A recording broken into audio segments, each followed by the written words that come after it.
livestock farming. You see, humans throughout history followed two major subsistence strategies. The first is agriculture, and the second is livestock production. If Nebula had to choose between the two, he'd go for agriculture, since it's easier to sustain long-term. History proves it. Our ancestors and early civilizations all settled near rivers. However, the species Nebula rules over isn't human. The Lizardmen have strong physiques and natural environmental adaptability. Given that, the Lizardmen would perform far better in livestock production than in agriculture. Furthermore, to advance, they must learn to make and use tools. And as we speak, that one blue lizard man with smithing skills is trying to forge a weapon out of iron. Nebula is glad they can already produce primitive iron tools. Though weaker than bronze, it works for now. In fact, it's a huge leap for a tribe that previously relied only on stone. Another thing that caught Nebula's attention is the guy with astronomy knowledge. Though the Lizardman's astronomy is just beginner-level stuff, Nebula hopes the Stargazer will expand his knowledge further. Later that night, Rakrak looks up at the sky, pleasantly realizing the Stargazer was right. The stars really are a heavenly compass. He finally understands the significance of astronomy and how it can guide their future. A while later, everyone gathers around the altar, where Rakrak delivers the depressing news. He starts by reminding them how much time has passed since the Benevolent One brought them to this land. Not only that, but the Almighty also reunited them with their other brothers. The Benevolent One chose to save their brethren instead of letting them wander into the wilderness and die. The god knew there was strength in unity, otherwise he wouldn't have accepted them into his sanctuary. However, Rakrak believes it's finally time they leave this place and expand their influence. He calls out Stargazer and introduces him to the audience, a guy who greatly helped Rakrak understand the movement of the stars. What's more, Rakrak has already confirmed that the knowledge he possesses isn't some hoax. That's exactly why he, the chieftain of this Lizardmen tribe, grants Stargazer the title of their tribe's guide. From this point onward, it should be common knowledge that Stargazer will be their sole guide, the one responsible for leading everyone to their new home. Now Rakrak wants Stargazer to announce to the masses where they will be heading next. The wise lizard raises his finger and points in a certain direction. When the post-dawn morning sun rises, they will begin their journey southward. The journey will last a full 10 days. Along the way, they will come across a rotten lake, and after walking 3 more days, they will traverse desolate mountains and valleys. If they follow the directions as Stargazer intends, he promises to lead them to an endless forest. That place is filled with wild beasts and inhabited by many different species. Long story short, that forest is the best place for their current population to thrive. With Stargazer done with his speech, Rakrak respectfully sends the wanderer away before taking control of everyone's attention again. Standing tall over the altar, he shouts to Yuri, asking him why it's necessary to avoid killing every buffalo they hunt. Even though Yuri is a big guy, he clearly has stage fright and stutters while speaking. He claims that by preserving their catch and keeping it alive, they can use it when they're truly starving. Rakrak, of course, publicly praises Yuri for his positive thinking, the fact that he suppressed his urges and, instead of eating the buffalo right away, thought of their future. To further endorse the idea, Rakrak rewards Yuri with an iron weapon. Everyone is shocked to see a weapon made out of iron, and Rakrak doesn't stop with Yuri. He also rewards those who resisted their appetites and preserved their hunt for later use. Seeing those being rewarded, the other Lizardmen begin craving such weapons for themselves. Well, it looks like Rakrak's strategy is working. This simple gesture encourages others to preserve food for better use, rather than giving in to their taste buds and instincts.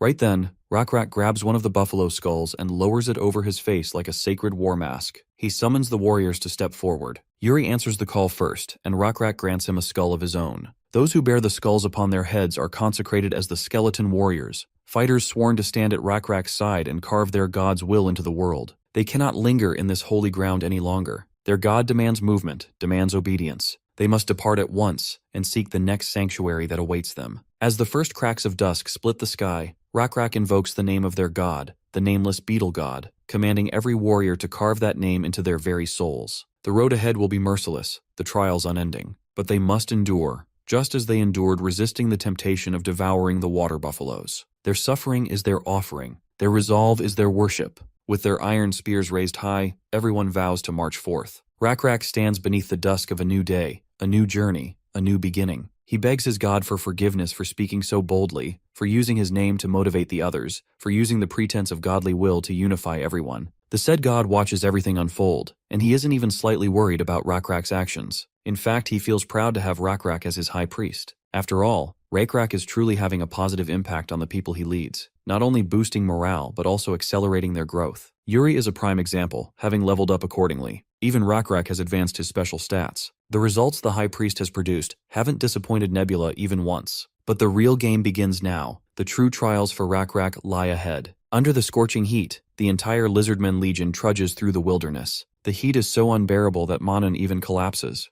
Right then, Rakrak decides to take a short break. As they rest, it gives them time to reflect on their current situation. They begin doubting whether they'll even reach the place they're hoping for after surviving this grueling desert. Even Rakrak wants to know what's happening, since they've already been walking for 3 days. The entire group is exhausted, and to make matters worse, they are running dangerously low on resources. And relying on yet another miracle from their god is the last thing Rakrak wants. Right then, Yuri comes running with alarming news. They've sighted another species in the distance. They're orcs, totally hyped up and ready to loot the lizardmen they've spotted. But once they approach the full legion, the few orcs are stunned, sweat dripping down their faces. Just as the skeleton warriors prepare to smash some heads, the cunning orcs drop their stone weapons and surrender immediately. Before engaging in dialogue, the lizardmen offer the green guys some food to feast on. The orcs first express their gratitude, then begin explaining their situation. The reason they're wandering the wilderness is because their home was invaded by a monster. They used to live in the hills. It wasn't paradise, but it had enough resources to survive. But ever since a particular monster took over, they had no choice but to flee. The mention of a monster piques Nebula's curiosity, so he promptly scouts the area, only to find a massive centipede guarding some kind of square structure resting on its back. Turns out, this creature is known as an abomination, and there are many types of abominations. This specific one is called the ancient Coleoptera. The worst part? This creature has triple D in every attribute, adding an additional 600 points to each one. Here's a little more about these abominations. In the storyline of the game Perished World, there exist creatures said to have been created by the now dead ancient gods. After the gods disappeared, these creatures were left wandering the planet with no one to guide them. Now these beings are notorious as abominations. Their unique trait? They possess venomous fangs. Long story short, this is not something Nebula should be messing with, especially considering the current strength of his civilization. As the creature twists and writhes, the entire ground shakes, causing distress among the lizardmen. However, the green orc calmly assures them that the creature is currently asleep, just sleepwalking. While they still have time, Rakrak begins weighing his options. According to the Wanderer, if they turn back into the wilderness and follow the mountain range, it will add 8 extra days to their journey. Wasting 8 days of supplies just to take a detour makes Rakrak hesitate. But fighting that monstrosity head-on also seems impossible, especially when his people are terrified. Rakrak hangs in the air, trapped in a dilemma. Meanwhile, Zale notices the high cliffs and the massive boulders resting at the edge. You can already guess what she's thinking. That's exactly why she suggests they fight, rather than taking the long route. When Zale says fight, she knows what she is saying. After all, her intellectual stats are way higher than your everyday lizardman out here. She's already figured out how to use the landscape to their advantage. But for her plan to succeed, they must find an effective way to push the boulders off the cliffs with minimal effort. She recalls how the blacksmith once used a contraption, a bellows, to push more oxygen into the brazier for stronger flames. Similarly, they must figure out a method to push those giant boulders efficiently. After thinking it through, they manage to figure out a lever mechanism to push the boulders off the cliff. With combined effort, they finally succeed in moving the boulders into position. Nebula praises his civilization for coming up with such a simple yet effective method to deal with a monstrosity like this centipede. Still, to secure victory, they must drop all the boulders at once. Eventually, they push the first one, and it rolls down the cliff with deadly speed. The centipede notices far too late. The first boulder finds its mark, smashing into the monster, but it barely does anything. They've only managed to chip its skull, and that just enrages the beast. The monster begins climbing upward, charging toward the lizardmen to obliterate whoever threw the boulders. The other group of skeleton soldiers is told to drop their next boulder, but they're struggling. It's already too late. Nebula has no choice but to step in himself. He descends into Rakrak's body and pushes the boulder with his own strength. With the second boulder on its way, Zale urges them to drop the third. But there's no time to set up the lever again. So the Gigachad lizard, Rakrak, goes all out on his own, pushing the massive stone with pure raw muscle. With his muscles bulging and veins popping, he shoves it off the cliff. Still, Nebula knows that even this might not be enough. That's when Rakrak grabs his spear and leaps off the cliff. He hurls the spear downward like a goddamn meteor, striking the centipede in a critical spot. The monster screeches in agony, and in that moment, the falling boulder joins the chat, smashing straight into its skull. Then the final boulder crashes onto its face, crushing it completely. Rakrak lands back on solid ground, watching the monster fall. Back on his throne, Nebula finally exhales in relief. The system announces the successful subjugation of an abomination. This achievement increases Nebula's faith. Along with that, the system also rewards him with something new. Abomination Essence, something Nebula had long desired. As you know, Nebula can create resources specific to his civilization by spending faith points. But to create something that doesn't exist in the world at all, he needs special materials. That's where Abomination Essence shines. With it, Nebula can craft sacred beasts. Sacred beasts exist solely to spread their god's will across the world. They also have room to grow their stats, and raising them to higher levels grants them new classes, such as Apostle or Incarnation. For now, Nebula is looking forward to seeing what kind of sacred beast he'll be able to create. Cutting back to the Lizardmen, they refuse to let the monster's corpse go to waste. They plan to use it for sustenance, but the smell is absolutely foul. Zale tries taking a bite and realizes it tastes like literal garbage. To salvage the taste, they decide to add other stuff to make it at least edible, even if not a 5-star cuisine. Zale suggests adding some flavorful flora and roasting it over a fire. That way, they won't have to deal with the creature's rotten odor. They follow her idea, and when Rakrak takes a bite, he's shocked. It's actually not that bad anymore. Zale explains the technique known as cooking. She added scented grass and roasted the meat over fire. Seeing how impressive this new technique is,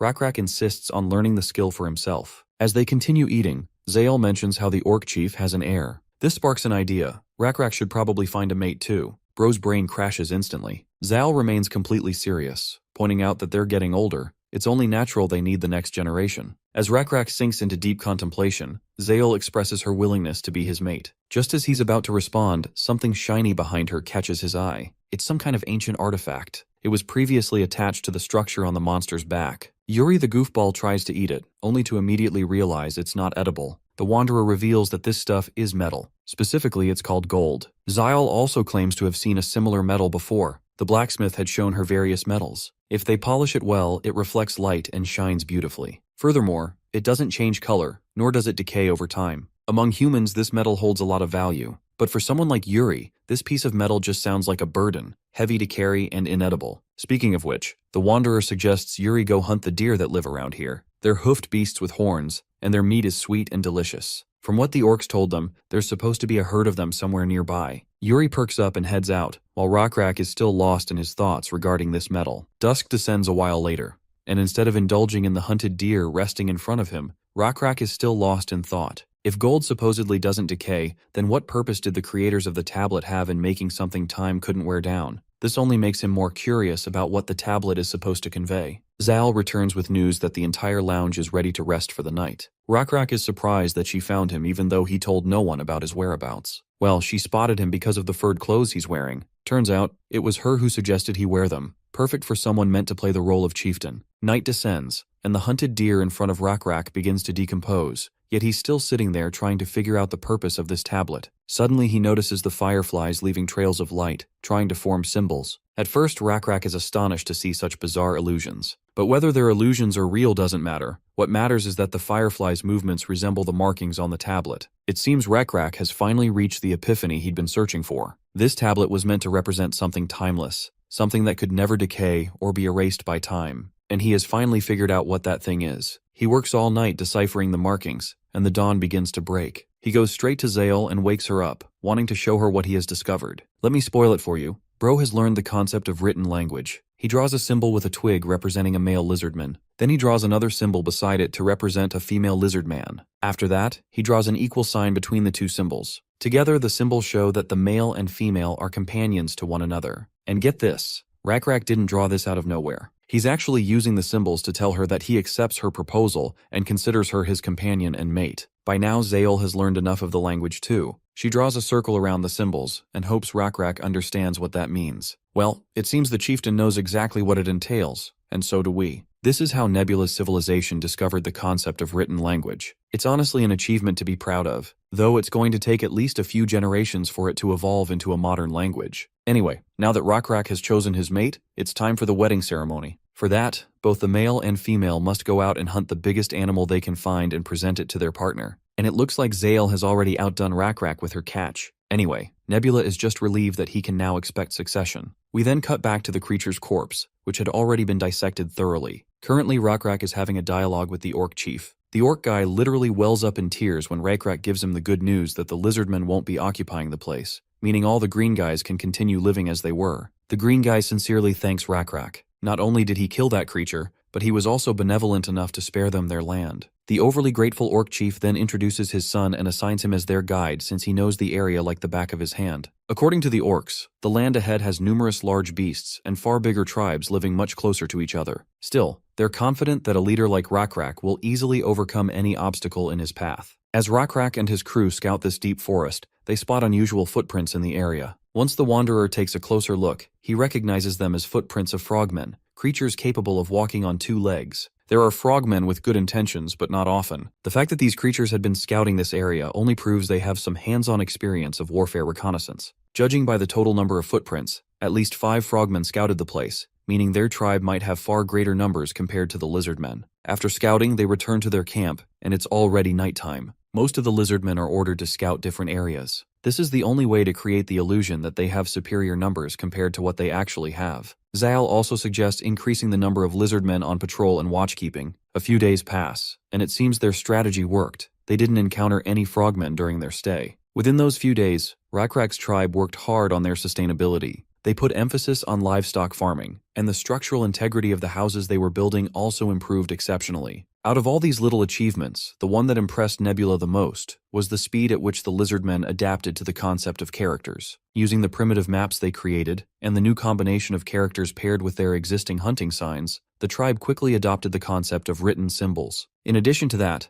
Rakrak also made sure his tribe members recorded their harvests on a daily basis. This public record created a sense of competitiveness among the Lizardmen, who wanted to outperform their peers. As for Nebula, his swarm of locusts is steadily growing in the center of the continent, and the insects from the nest to the south are also increasing in number. Thanks to that, his small dominion over insects has reached level 4. Just for context, Nebula previously had 3 swarms of insects, and he uses them to manipulate various environmental factors. Nebula feels very proud of the progress he's made so far. Under normal circumstances, no player would even dare push this much progress in such a short amount of time. It's all thanks to the terrain advantage Nebula had. The place he started from was an isolated region in the east, so he didn't encounter other players or major species during his early struggles. However, this is only the tip of the iceberg. There's far more ahead, with dangers no one could even comprehend right now. Cutting back to Rakrak, Yuri suddenly rushes in with concerning news that requires immediate attention. The frogmen are here. A while later, we finally meet the frogs for the dialogue. From our side, our upper echelon is also present to entertain these uninvited guests. Immediately, the first thing that catches Rakrak's attention is the presence of a lizardman standing among the frogmen, something that makes no sense to him. Anyway, the top brass of the frogmen introduces himself as Shunin, son of the great chief Oloi. First of all, he makes his intentions clear. They have no desire to engage in combat.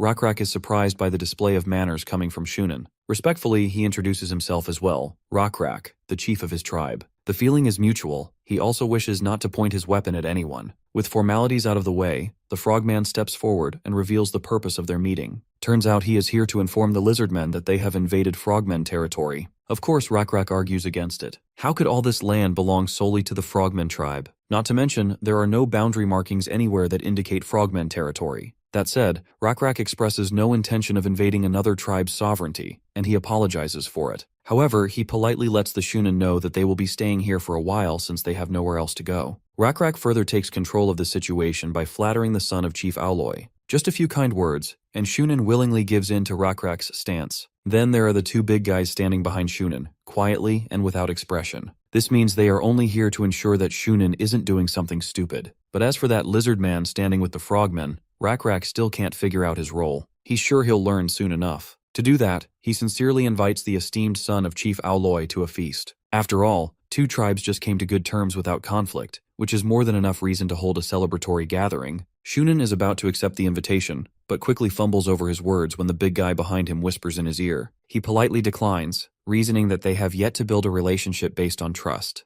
Rakrak keeps insisting, claiming that sending a benefactor away without responding with kindness goes against the Lizardmen's code of conduct. At the very least, he wants Shunin to share a meal right here if he's uncomfortable entering the village. When the big guy behind Shunin gives an approving nod, the chief's son agrees. This is how Rakrak ends up sharing some sizzling meat with the chief's son. This is a perfect opportunity for him to learn about the relationship between the frogmen and the lizardman who accompanied them. However, Rakrak restrains himself from asking such crucial details directly, as it may reveal how curious he is. So he decides to steer the conversation slowly. First, he asks a random question. What do the feathers around Shunin's neck symbolize? Turns out they're feathers of a cockatrice. Of course, Rakrak has no idea what kind of creature that is. Shunin doesn't realize he's being played and starts rattling off details. These birds are dangerous creatures living in the nearby forests. Appearance-wise, they walk on 2 legs and are massive in size. Aside from their sheer size, what makes them dangerous is that they are poisonous. They have quick reflexes too. That's why the Frogmen tribe often sends scouts all the way here, to make sure no cockatrice is near enough to pose a threat. Since these birds sound like a massive pain to hunt, Rak wants to know what kind of weapon the Frogmen actually use. Perhaps javelins? But to Shunin, javelins are inferior